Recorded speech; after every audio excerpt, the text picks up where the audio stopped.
Olá, seja bem-vindo ao MacCast, o podcast de novidades e debates do Mac Advogados. Eu sou o Matheus Aimoré Carreteiro, eu sou sócio fundador do Mac Advogados e hoje nós vamos conversar sobre inovação, entretenimento e direito. E para essa conversa eu tenho um convidado muito especial, o Guilherme Sanches, que é ultra especialista no assunto. Ele é formado pela USP, tem pós-graduação pela USP, tem um LLM pela Washington University em São Luís e trabalha nesse mercado já há muito tempo. Ele, durante 10 anos, trabalhou em Pinheiro Neto Advogados, depois foi para o Google, no qual ficou 10 anos, e agora, já há cerca de 2 anos e meio, ele está no Netflix, sendo responsável por todo o jurídico de litigation de América Latina. Então, a vida dele, já há mais de 13 anos, é inovação, entretenimento, e hoje eu tenho o prazer de recebê-lo. Obrigado por estar aqui conosco hoje, Guilherme. Prazer. Bom te ver também, Matheus. Obrigado. Eu já vou te chamar de Gui, né? Porque a gente se conhece há muito tempo. Fizemos pós-graduação juntos, né?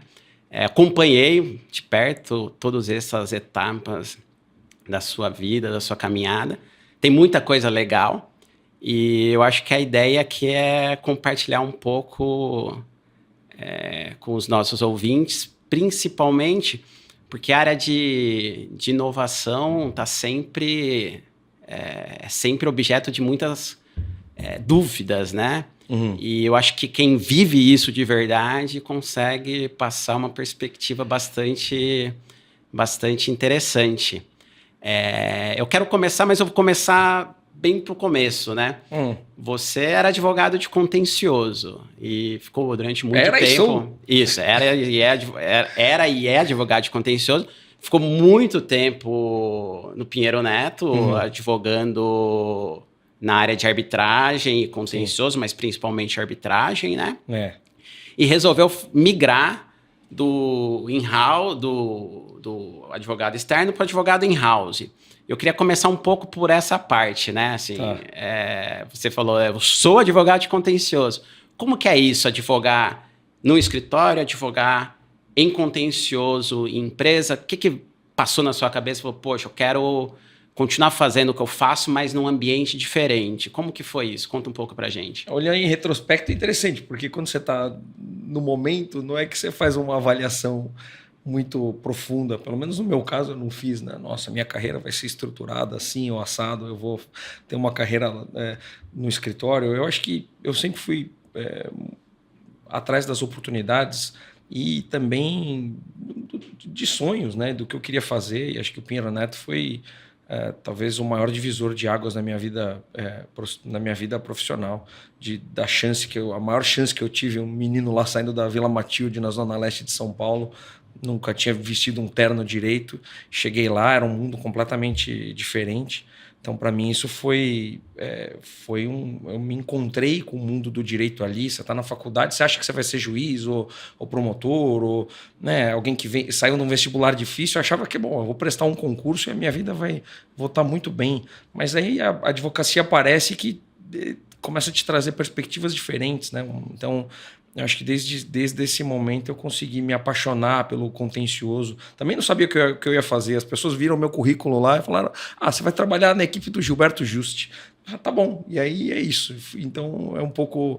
Por isso que tem um pouco do aleatório. Aí, e as coisas vão acontecendo, as oportunidades vêm, mas tem um pouco de aproveitar isso e entender onde você está, saber ler o ambiente. Acho que isso é muito importante, né?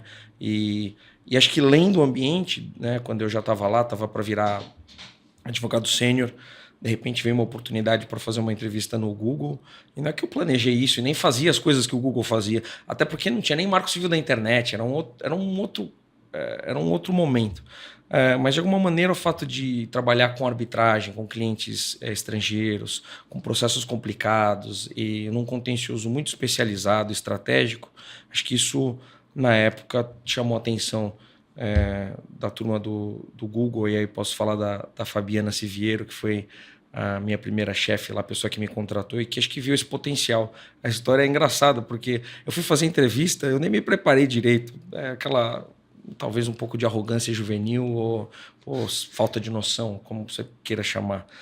E aí eu não sabia nem como o Google ganhava dinheiro, respondi errado, mas por alguma razão a Fabi falou assim para mim: você foi mal na entrevista, mas eu gostei de você.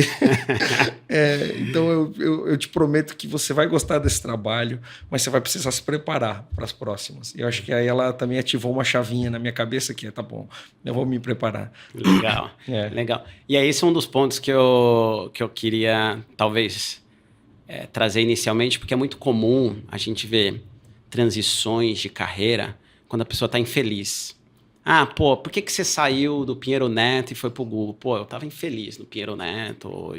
E não é o seu caso, né? Não. E isso eu acho que eu vejo muito na minha carreira também. Todos os movimentos que eu fiz, não é porque eu tava infeliz onde eu estava, é simplesmente porque chegou um momento que eu queria um desafio diferente. Né? A gente trabalha com contencioso, a gente vive de desafios, né? Todos os dias. Sim. E a gente gosta de desafio. Foi isso que aconteceu? Você falou, poxa, o Google é um desafio novo, eu tô a fim de encarar algo diferente. Conta um pouco pra gente esse momento. Acho que foi isso, de olhar para a oportunidade, né? Sabendo o potencial da internet na vida das pessoas, né? E o Google naquele momento também sendo, acho que corporificando um pouco disso, né? Da capacidade da interação e de quanto a internet revolucionou a nossa possibilidade de adquirir conhecimento, de compartilhar. Então, ter tido essa chance, essa possibilidade de trabalhar com esses temas no contencioso, que é o que eu sempre fiz e sempre gostei, e tendo essa felicidade de poder fazer uma escolha, não por ser a única escolha, porque, de fato, tinha um caminho muito bom ali para mim. Eu me via muito querido no escritório, com oportunidades incríveis, mas acho que a abertura dos olhos para estar do outro lado, e aí talvez eu responda a sua primeira pergunta que eu não respondi, que é como é que é estar do lado do jurídico interno, né? Então, no escritório a gente vê muito com profundidade, né? Da árvore, eu sempre faço essa analogia, a árvore inteira, da copa à raiz. Enquanto que então, tentando entender que isso é um caso na empresa, não necessariamente você vai ter essa possibilidade. Em alguns casos, sim, você escolhe realmente entrar com muita profundidade nos assuntos, mas de forma geral, você está mais preocupado com a carteira, para onde a carteira está indo, que tipo de jurisprudência você está formando ou não, que tipo de que parte da carteira é mais ou menos estratégica, para que escritórios você vai, com que escritório você vai trabalhar em determinado caso ou não. Então é uma abordagem estratégica muito interessante que você não tem a chance de ter no escritório de advocacia, porque a sua função é outra. Você está cuidando daquele caso com o maior zelo, cuidado possível para ganhar aquele caso. Mas às vezes ganhar aquele caso não significa tudo para a empresa. Às vezes é melhor que esse caso nem seja julgado por uma ou outra razão. Então, ter essa chance de olhar para o contencioso de maneira estratégica, acho que foi algo muito interessante para mim com essa mudança que aconteceu lá atrás. Perfeito. E eu costumo falar muito isso, né? Não tem melhor ou pior, não é melhor advogar em escritório ou advogar em empresa, tem suas peculiaridades, cada um com suas vantagens e desvantagens. Mas como que foi essa virada de chave? Eu gosto muito de... no momento que você saiu do Pinheiro Neto, chegou no Google, começou a cuidar da carteira, e eu não sei como que era a carteira naquele momento, acho que seria legal você... o que você puder compartilhar conosco. Como que foi essa virada de chave? Para você foi natural, foi fácil? Teve algum ponto que você falou, poxa... Isso aqui eu não estava esperando. Conta um pouco pra gente. Eu não me sentia preparado para nada daquilo. Eu comecei a olhar para os casos e revisar as petições como se eu estivesse no escritório, e aí, de repente, eu percebi que não era isso que eu tinha que fazer, ou não era só isso. Então, tinha um aspecto, o cacuete do advogado do escritório, que é diferente do advogado de empresa. mesmo as matérias também, não sabia direito, a cultura da empresa. Você imagina, eu cheguei lá na época, bom, na época se fazia entrevistas presenciais, então é uma outra época, você falou da nossa barbinha branca, fazendo entrevista presencial de terno e gravata. As pessoas me olhavam como um alien, assim, ali, né? Exato. Depois eu não tinha nem roupa para ir trabalhar nesse sentido, né? Porque tinha basicamente as roupas formais do escritório. Perfeito. Então, acho que tem uma adaptação cultural muito importante, né? E ainda mais para uma empresa que já tinha esse se eu posso colocar assim, esse jeito moleque, que era essa coisa mais de desafiar as convenções, né? A gente falava lá, você pode continuar a ser sério sem usar uma gravata, literalmente. Então, acho que teve um aspecto da cultura e também do conhecimento do direito, assim, sabe? Acho que quando eu entrei, o Marco Civil da Internet estava em discussão, foi aprovado um pouco depois. Então, era um novo mundo também para explorar, para entender. Eu trabalhava muito com os casos relacionados à responsabilidade civil dos provedores de aplicação. Perfeito. Então, Orkut, ainda tinha casos... Eu ajudei a enterrar o Orkut. Tá entregando a idade, né? Mas aí já não tem o que fazer, né? A gente só sabe aceitar com muita disposição o fato de que é um caminho sem volta. Perfeito. E eu quero entrar na parte da cultura daqui a pouco, porque eu acho que é algo fascinante, tanto do Google quanto do Netflix. Eu só queria dar um passo atrás, porque você chegou no momento que você falou, poxa, não tinha Marco Civil da Internet. Eu acompanhei, né, a quantidade de vezes que você foi para Brasília para acompanhar um assunto, tanto da parte regulatória quanto da parte jurídica mesmo, né? A gente sabe o quanto Marco Civil de Internet é um assunto que ele não é só jurídico, né? Tem muitos interesses políticos envolvidos também, né? E tanto na parte de regulação quanto na parte das decisões mesmo judiciais, né? Conta um pouco dessa vivência, como que foi, e o que você aprendeu com isso, porque é um assunto, assim, que até hoje dá muito o que falar, né? Cara, eu vejo isso... tem uma tensão natural. A liberdade de expressão, colocando assim de uma maneira mais genérica, ele é um direito que é feito para estar em constante tensão com outros, porque é a tensão sobre a liberdade de expressão que prova a necessidade de que a gente tenha e precise ter liberdade de expressão. É o fundamento da democracia. E ela só vale quando ela está sob tensão. Porque se você fala... O discurso arco-íris, ele não causa dificuldade. E aí, quando eu falo arco-íris no sentido colorido, no sentido do belo, ele não causa tensão. Então, você não precisa da liberdade de expressão para defender. Perfeito. O que... Você tem um cenário que você fala assim, poxa, não pode falar nada, é uma ditadura, e aí é simples, né? Juridicamente não tem desafio. Ou no outro cenário que as pessoas acham que podem falar tudo e que também não tem desafio nenhum, né? Ah, tá bom, cada um fala o que pensa, pouco importa como você fala, e são cenários simples, mas não são os cenários ideais, né? E daí explica um pouco pra gente aí, ó, essa parte da atenção que eu achei bem legal. Aí eu acho que a beleza do direito se faz nessas tensões, que boa parte dos casos dizia respeito à tensão sobre a liberdade de expressão, aquilo que você pode dizer, ou deve dizer, ou não, e outros direitos tão importantes quanto, né, dentre todos os direitos de personalidade. Então, os casos sempre tiveram muito a ver com isso. O problema é que, ao longo do tempo, essa discussão vai ficando mais sofisticada, porque o seu discurso ele pode ter um impacto sobre outras instituições. Então, discussões, por exemplo, sobre quanto que um determinado discurso pode fomentar discurso de ódio ou de violência contra determinadas autoridades, que são coisas sérias, são coisas importantes. Então, perfeito. Eu vejo isso também como um caminho que vem sendo percorrido pela sociedade, em que as empresas estão envolvidas e fazem parte dessa discussão para entender verdadeiramente o lugar da liberdade de expressão na nossa democracia e que tipo de democracia a gente quer ter. Eu sempre fui, continuo sendo um grande defensor de uma amplitude maior possível da liberdade de expressão, porque eu acho que isso garante que as pessoas, de fato, possam exercer seus direitos na maior amplitude possível. Isso não significa que eu tenho a minha liberdade, e eu acho que depois até pode conectar com o que a gente pode falar dos princípios de liberdade e responsabilidade, não possa ter consequência. Então, sim, o uso da minha... o professor Miguel Reale Júnior na faculdade falava que... Acho que ele pegou essa frase de alguém, talvez, mas o preço da liberdade é o eterno delito.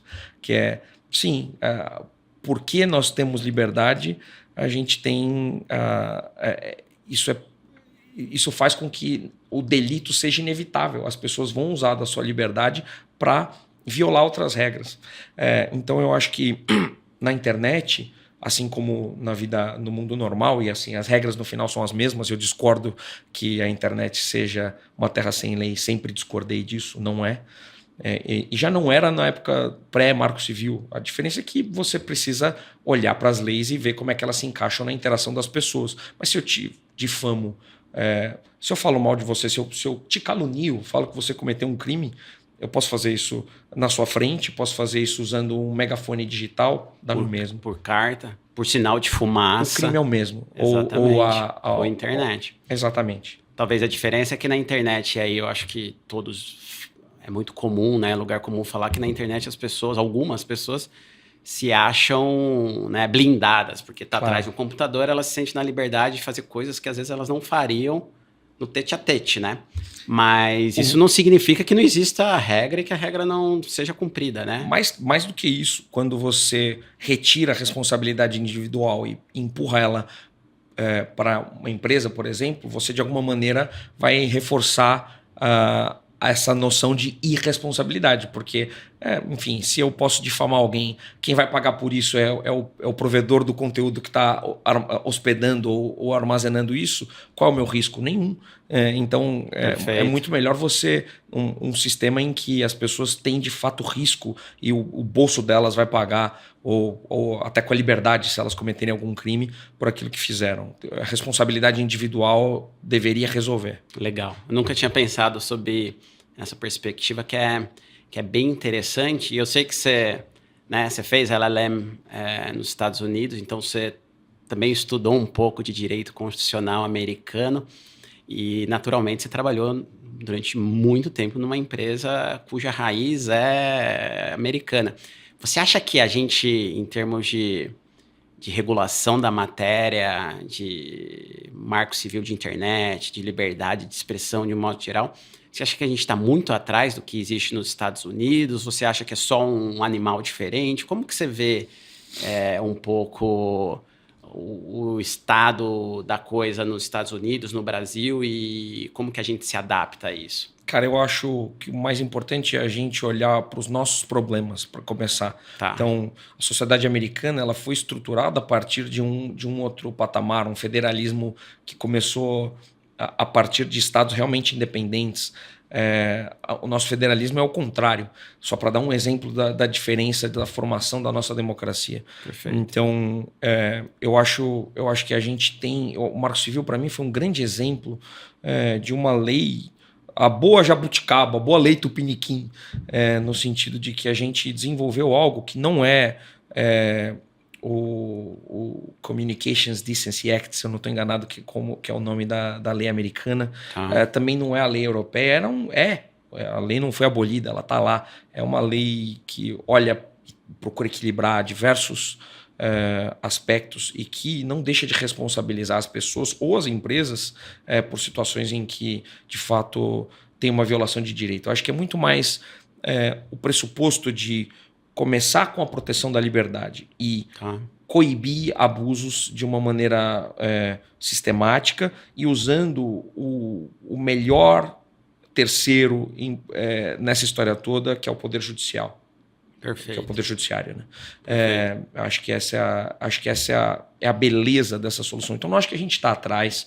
Também não acho que é o fim do mundo os movimentos que a gente tem feito, porque eles são meio pendulares. Eu acho que o Supremo também vem respondendo a demandas diferentes da sociedade, que fazem parte de uma acomodação àquilo que a gente tem vivido. Óbvio que que você começa a olhar de alguma maneira, uma resposta ao risco de extremismo. E aí, extremismo para qualquer lado. Lógico, não é um discurso político, é uma constatação. Exatamente. Então, como é que o direito reage a isso, né?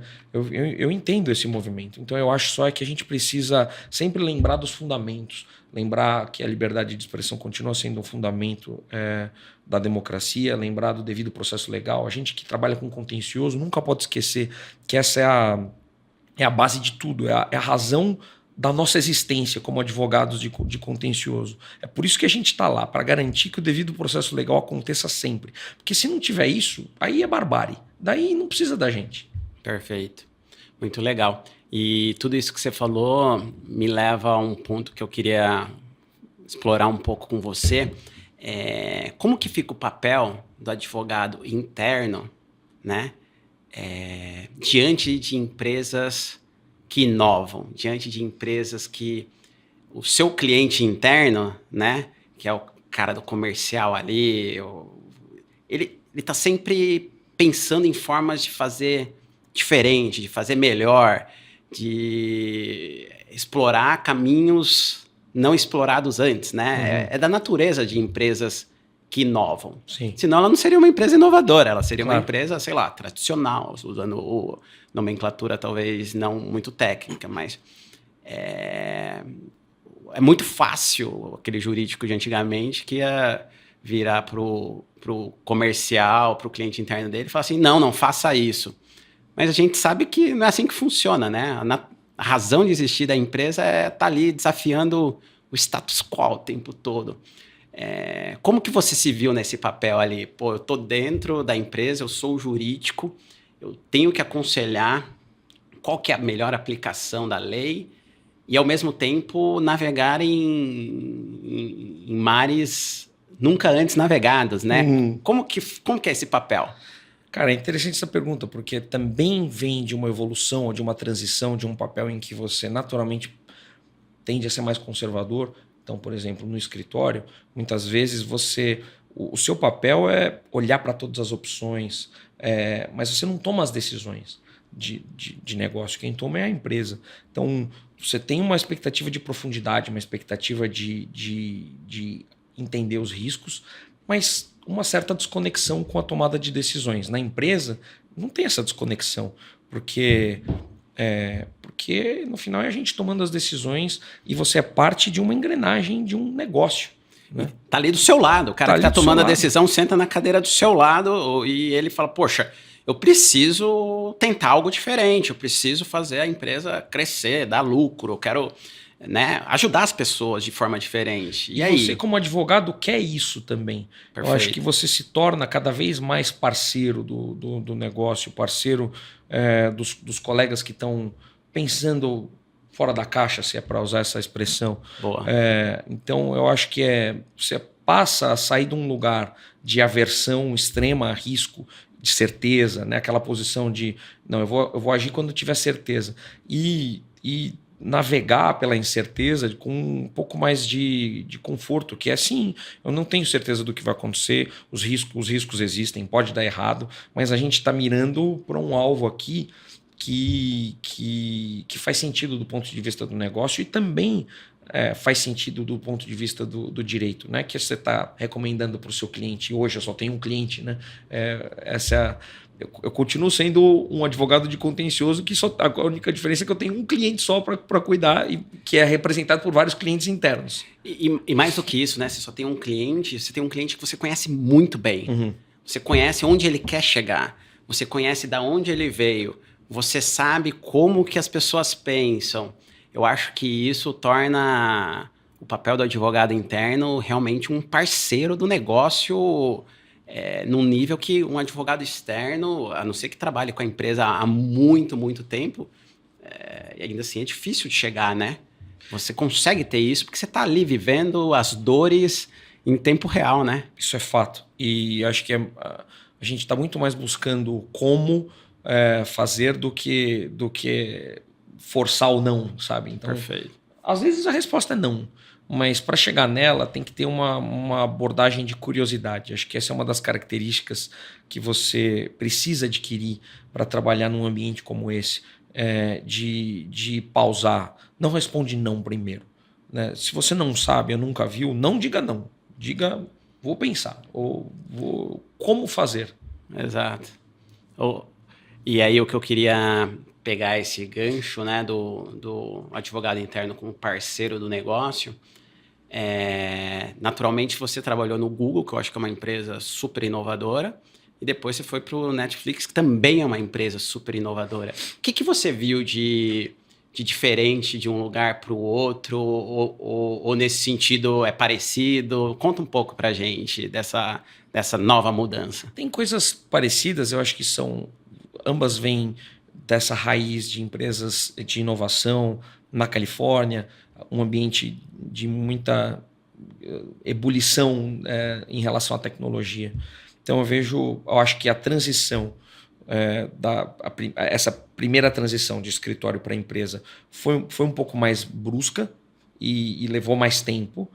Eu acho que a transição de uma empresa para outra foi menos brusca. Não quer dizer que não haja diferenças. Eu acho que aí tem uma coisa interessante da Netflix no nosso onboarding, né? No processo que a gente tem quando a gente começa na empresa, ele é muito focado numa absorção da cultura da empresa.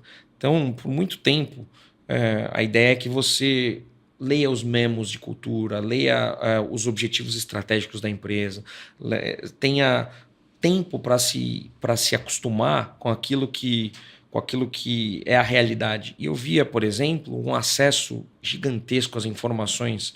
Todo mundo, do empregado mais recente ao mais experiente, já tem de cara acesso às informações financeiras da empresa e para onde a gente está indo, quais são os nossos objetivos estratégicos. Então, é um ambiente em que a informação circula de uma maneira muito, muito livre. Não estou dizendo que não há informações, até por várias questões de proteção legal, que não possam ficar restritas a determinados círculos, mas, cara, a maior parte da informação ela circula para todo mundo. Todo mundo consegue entender ou deve entender a conexão daquilo que faz do pedacinho pequeno na engrenagem com o todo, para onde a gente está indo. Então, eu acho que isso fica mais evidente, acho, na cultura da Netflix, uma cultura um pouco mais informal no sentido de autonomia. As pessoas têm um nível muito grande de autonomia para fazer seu trabalho, para tomar decisões.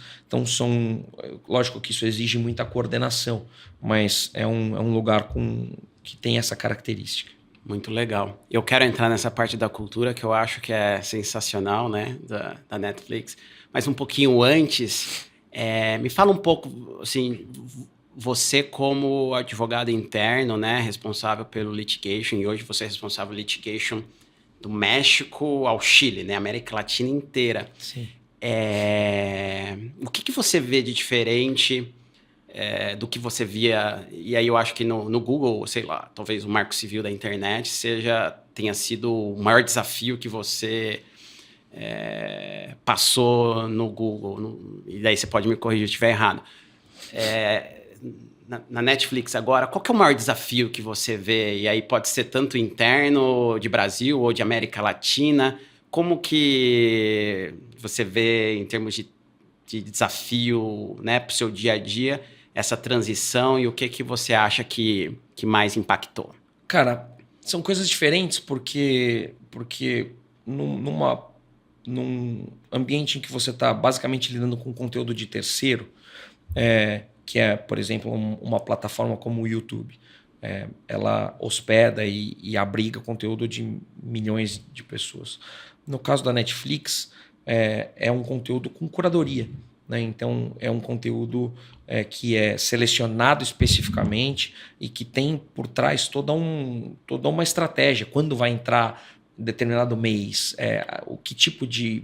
É um documentário, é um filme, é uma série é um reality show. Então tem muito mais vinculação com o lugar da produção. Então, quer dizer, a empresa, seja do ponto de vista de licenciar conteúdo de terceiros ou de produzir os próprios conteúdos com a marca da Netflix, então tem uma estratégia muito clara de entreter o mundo. Esse é o objetivo da empresa, entertain the world.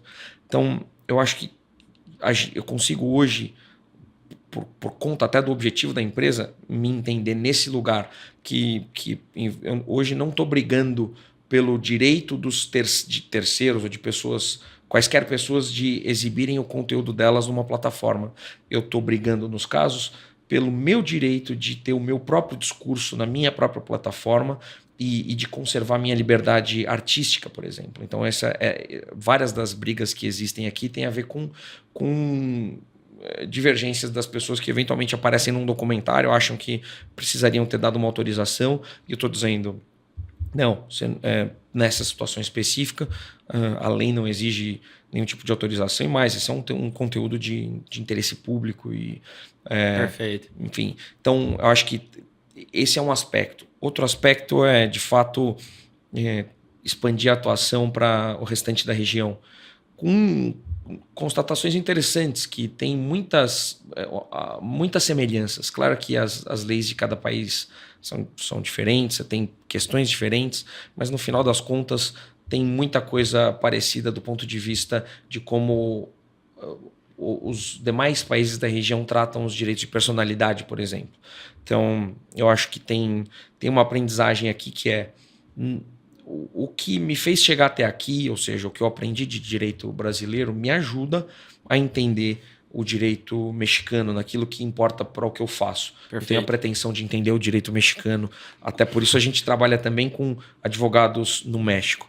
Mas, ao mesmo tempo, é uma jornada diferente, entendeu? Que sim, que há muitas coisas específicas e particulares que faz sentido a gente aprender para poder... enfim, defender melhor meu cliente nos casos. Legal. E eu curti muito você explicando, né, o tipo de desafio que você tinha no Google, que você tem hoje. Achei sensacional. E dessa parte que a gente começa a perceber, né, a gente ouve já, você fala, pô, eu sou responsável por América Latina inteira, do México ao Chile. E às vezes a gente perde a noção da quantidade de diferenças culturais. Você fala, pô, tem semelhanças, mas também tem muitas diferenças e peculiaridades, né? Naturalmente, são culturas completamente diferentes.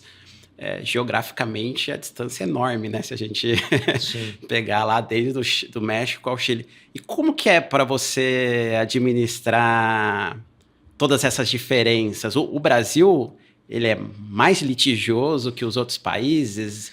É diferente? Fala um pouco para a gente, que eu acho que é uma parte que eu nunca tive nem a oportunidade de conversar com você sobre isso. Tá, vou falar duas coisas. A primeira é que cultura e língua tem muita coisa a ver. Tá. Não tudo. Enfim, em Portugal e no Brasil nós falamos a língua portuguesa e assim, ainda assim tem diferenças importantes.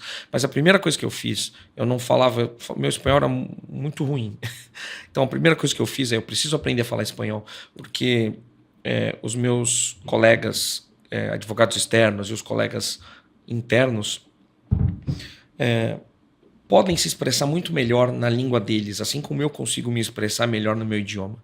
Então, uma das coisas que eu fiz foi, beleza, pedi 1 ano para minha chefe, falou assim, ó, eu vou aprender, te prometo que eu vou aprender a falar espanhol em 1 ano. Pelo menos num nível... Tira uma barreira, né? Tira uma barreira. Então, Tira uma barreira de cara. Com certeza. Então, isso eu fiz. Não posso dizer que meu espanhol é incrível, mas hoje eu consigo fazer basicamente todas as reuniões já com os colegas lá em espanhol. E eu acho que isso destrava um monte de coisa. Legal. Então essa é a primeira, que é você se aproximar, se oferecer e se colocar num lugar de, vou usar essa palavra, de vulnerabilidade. Ou seja, eu sou o estrangeiro, me colocando próximo a você, aprendendo o seu idioma, querendo ouvir e aprender com você. Acho que essa é uma coisa importante. E acho que aí, em relação aos casos, isso se reflete de alguma maneira. Então, no Brasil, a gente tem uma cultura de litígio muito maior, até porque é muito fácil litigar. Então, eu cuido dos casos de direito do consumidor também, junto com a minha equipe. E aqui, a proporção de casos no Brasil relacionados a reclamações de violação ao direito do consumidor é muito maior do que em qualquer outro país. Depois do Brasil vem Argentina, Colômbia e México. Tá. Então, mas é muito pela facilidade de acesso aos tribunais, facilidade de acesso ao PROCON. Eu vejo isso de uma maneira positiva, porque as pessoas aqui também têm muito... Isso é acesso à justiça, de uma certa maneira. Sim. Claro que é importante controlar o abuso e às vezes o dano moral e o incentivo ao dano moral pode virar um lugar de abuso. A gente nem para entrar começa a securitizar os processos e começar a vender sua carteira e criar o dano moral vira um negócio. Acho que nem precisamos entrar nisso. Mas em outros países isso não acontece. Mas também porque tem menos acesso à justiça. Eu estive lá no México recentemente falando com os advogados que cuidam de direito do consumidor e uma das coisas que eles me explicaram é que você tem muito menos unidades da Profeco, que é o equivalente ao nosso PROCON, e que isso, entre outras coisas, faz com que as pessoas tenham menos possibilidade de ir buscar seus direitos, que às vezes podem realmente ter sido violados. Sim.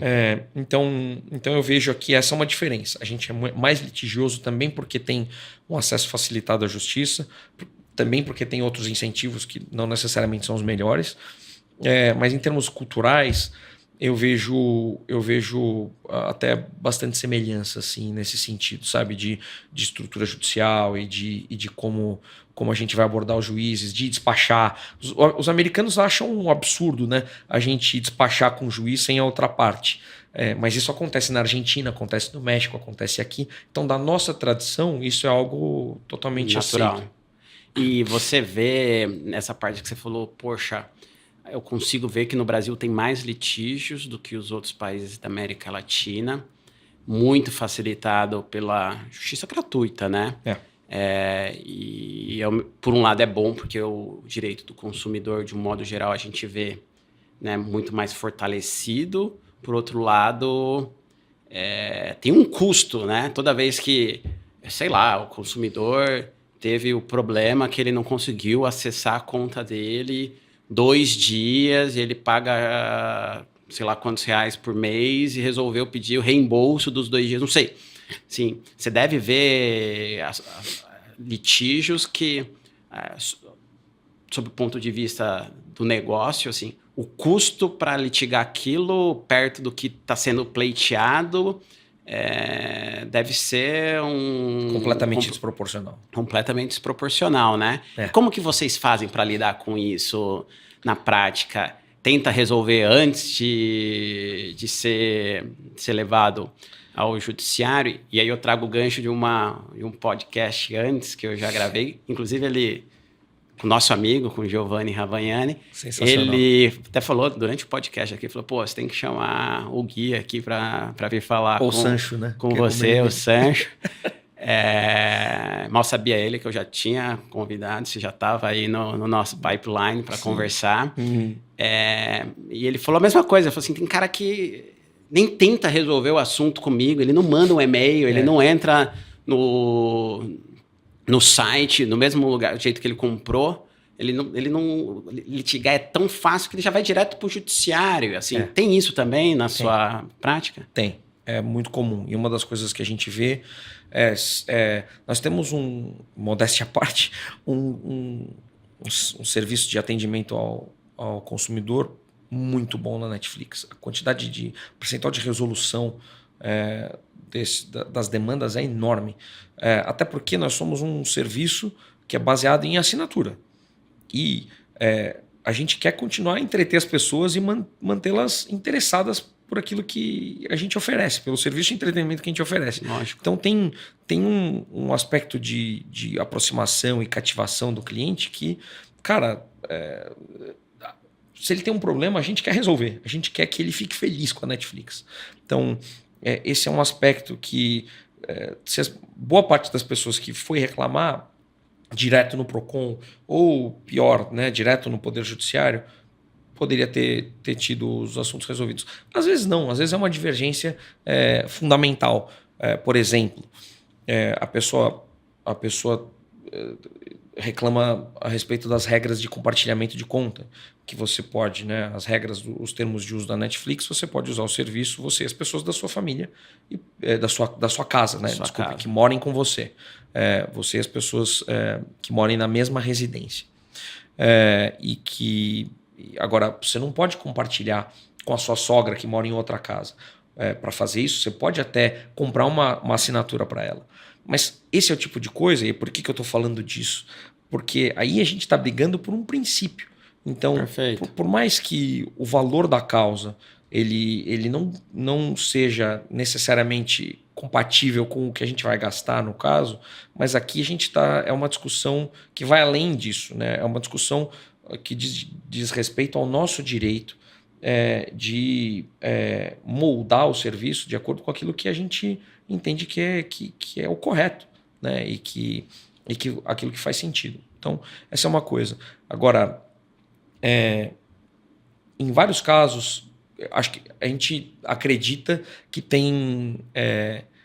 se houvesse uma regra um pouco mais rígida do ponto de vista de interesse processual, para você poder ajuizar a demanda só depois que tentou uma resolução extrajudicial, e nem estou falando de mediação obrigatória, acho que assim... Um contato, um e-mail, uma mensagem pelo saque. Acho que isso seria o mínimo.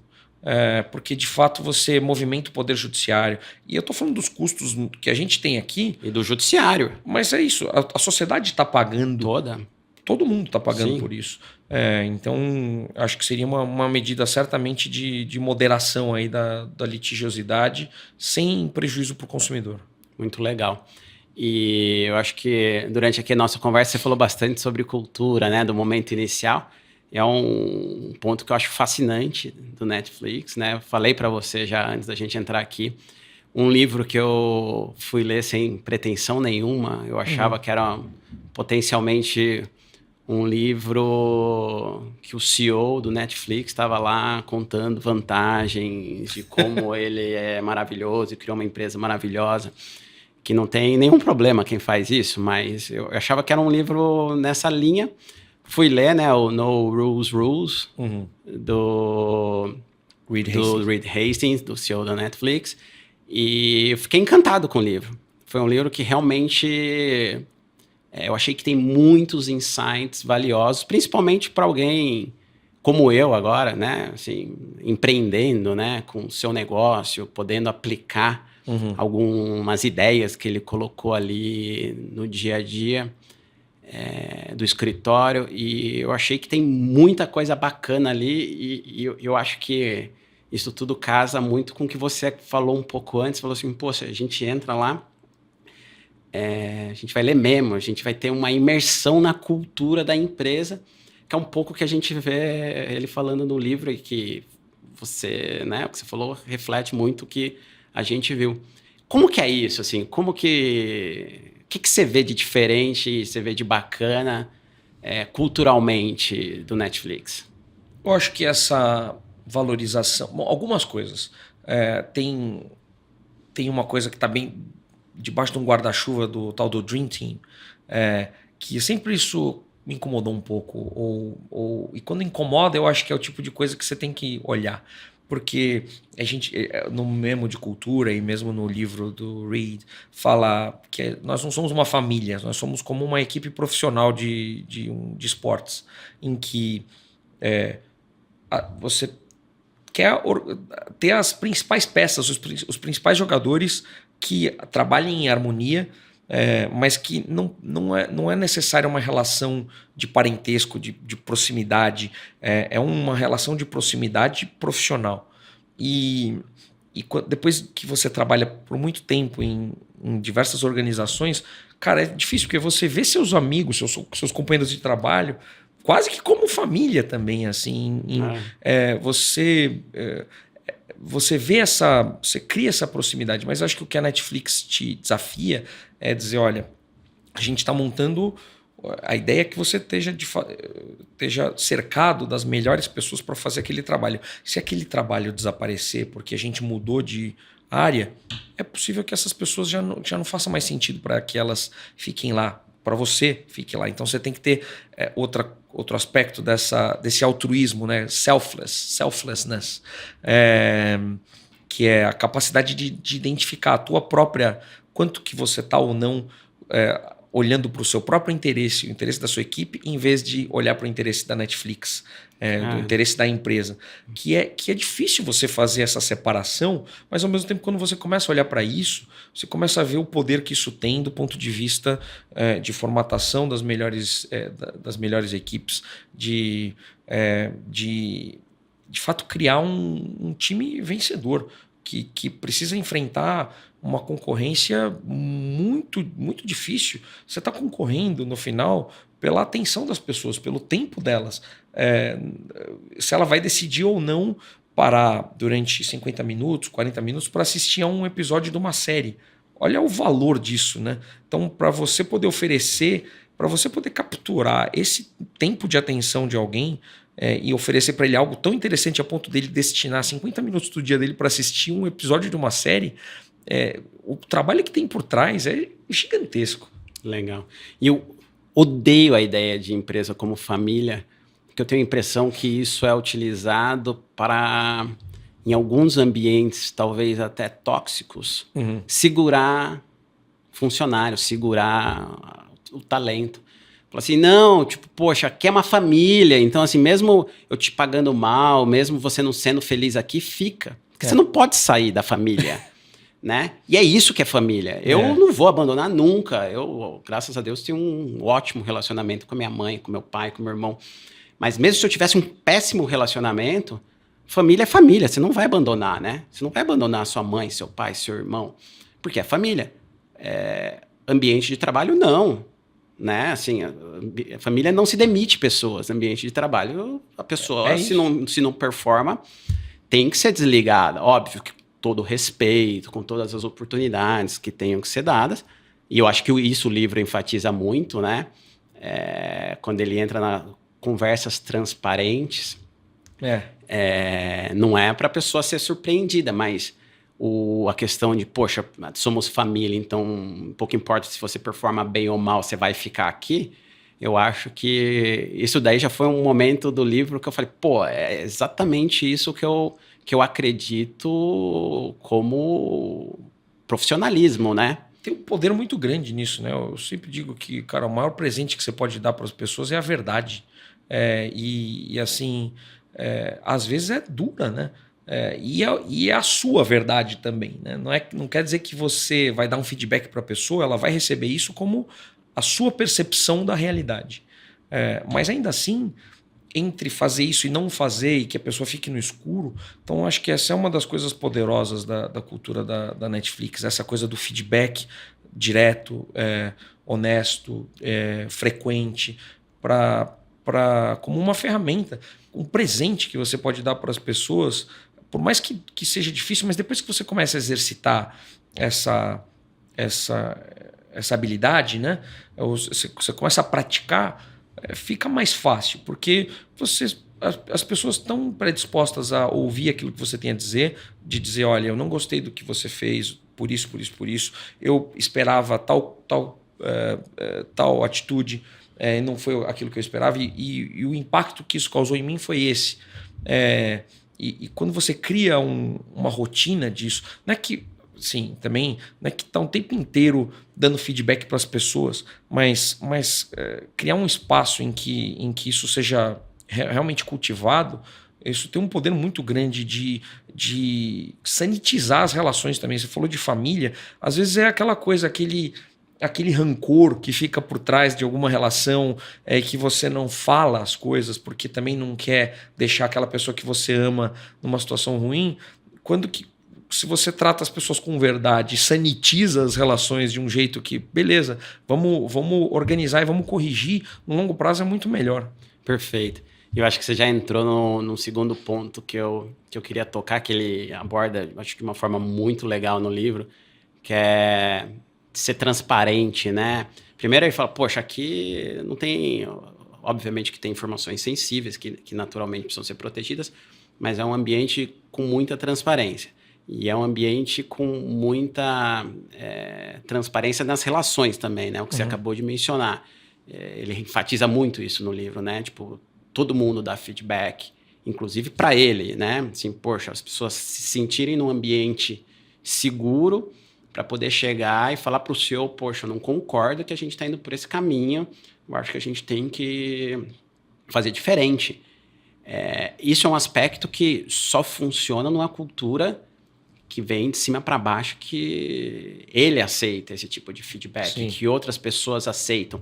E como que você lida com isso num país como o nosso, que as pessoas naturalmente têm dificuldades de tratar assuntos difíceis, né? Eu acho que a cultura americana é muito mais direta do que a nossa. Você teve alguma dificuldade nessa parte ou já estava adaptado antes? Tive. Um dos feedbacks que eu recebi era justamente de buscar mais o conflito, porque eu tenho esse temperamento de mais apaziguador, embora seja um advogado de contencioso. Você já briga tanto nos casos que não precisa ficar brigando.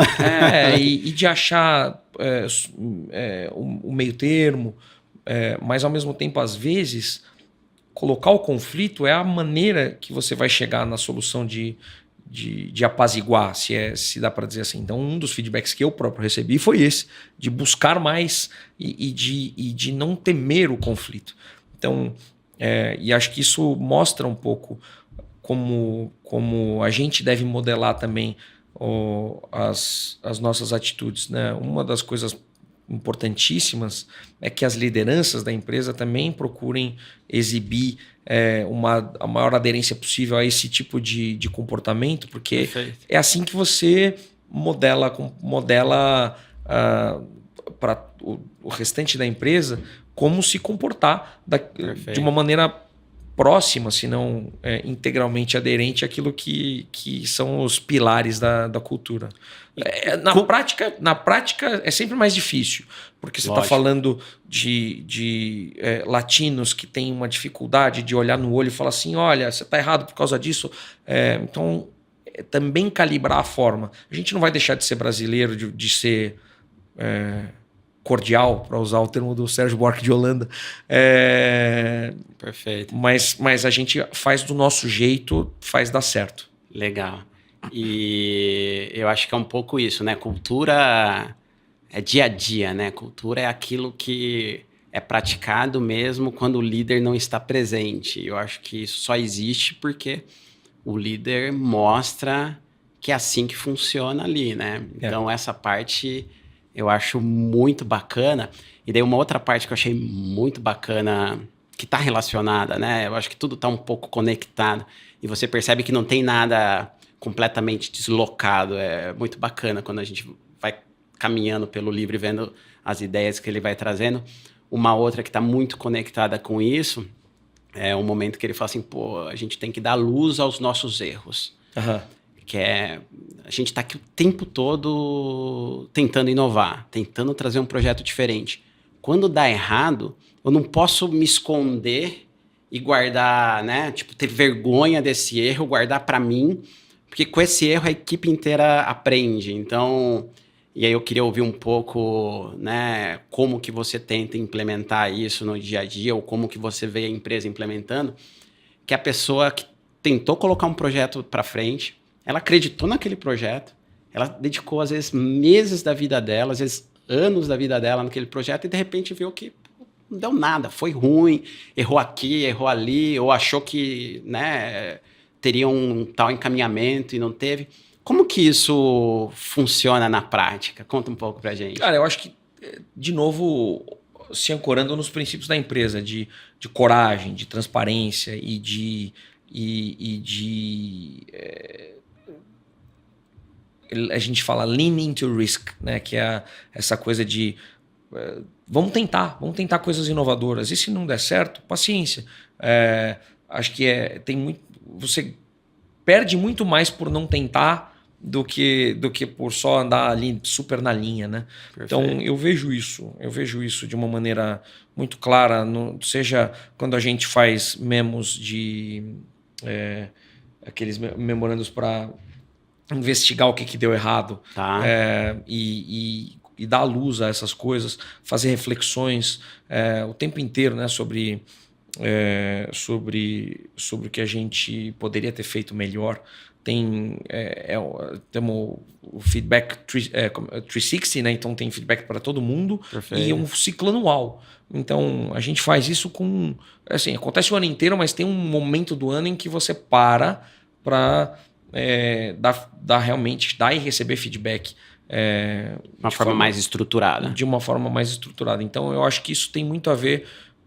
As coisas se conectam, né? Então estão muito relacionadas. Inclusive, cara, se você erra o tempo inteiro, provavelmente você não está na posição que você deveria estar. De repente não é esse o trabalho para você.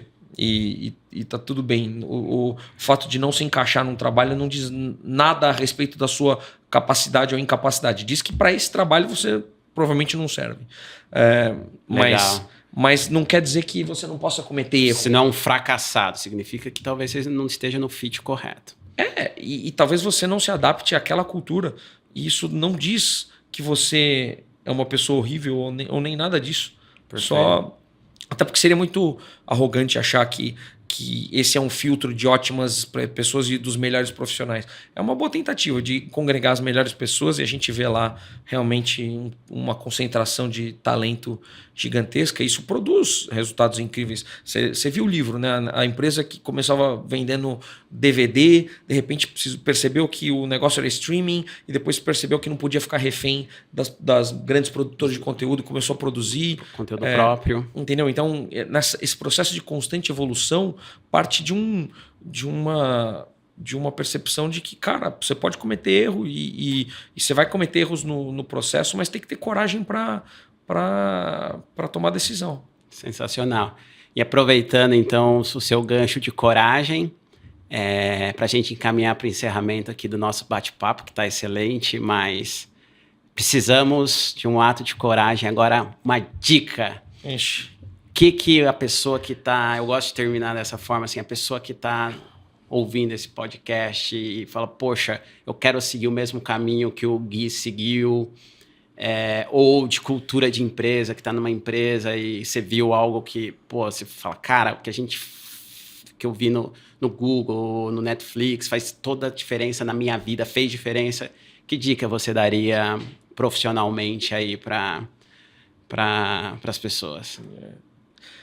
Acho que o que eu diria é que seja alguém com quem os outros de fato querem trabalhar.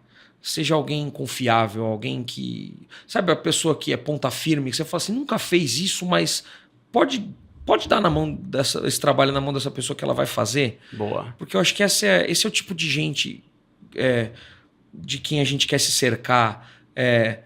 Não, por mais inteligente que você seja, não seja o que a gente chama lá de brilliant jerk, né? Que puxa, o cara é um gênio, mas ninguém quer estar perto dele. Exato. Então eu acho que tem um aspecto de comprometimento se você quer algo, você vai garimpar, vai atrás, você vai conhecer as pessoas que vão te ajudar, mas eu nunca acreditei em networking naquele sentido, não, eu preciso ir para tal lugar para fazer networking. Cara, o melhor networking que você faz é entregar um trabalho bem feito para uma pessoa que vai se lembrar um dia de você e que vai poder te ajudar. Pelo menos é o que sempre aconteceu na minha vida. Sempre alguma pessoa estendeu a mão para mim e falou, eu vou te levar para tal lugar, eu vou te ajudar. E é o que eu tento fazer também, de alguma maneira, é lembrar daquelas pessoas que fizeram a diferença e que vão para frente. Muito bom, muito bom. O papo fluiu, foi muito bacana, obrigado por ter vindo. Sim, muitos insights valiosos, tanto de carreira quanto de empresa. Foi muito bacana tê-lo aqui conosco. Obrigado pela oportunidade, foi um prazer. Valeu. E continue acompanhando os nossos podcasts. Em breve teremos novos episódios. Muito obrigado pela sua audiência.